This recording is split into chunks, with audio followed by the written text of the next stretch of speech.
போச்சு, உயிர் மட்டும் எனக்கு இருந்துச்சு, அதையும் எடுத்துருங்க, அதுவும் போயிடட்டுமே அப்படின்றாரு. ஆனா யோபு என்ன சொல்றாரு அப்படின்னு சொன்னா, இல்ல, கர்த்தர் என் உயிரை காப்பாற்றினதற்கு ஒரு நோக்கம் உண்டு, கர்த்தர் என்னை உயிரோட வைத்ததுக்கு ஒரு நோக்கம் உண்டு.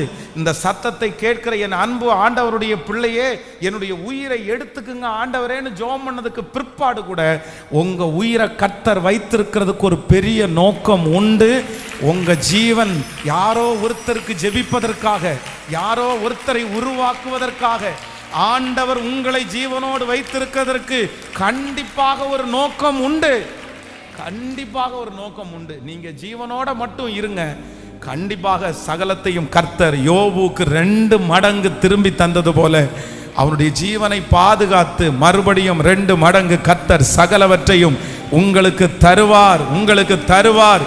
ஜீவனை காப்பாற்றின கர்த்தர் மற்ற அனைத்தையும் தர கர்த்தர் வல்லவராய்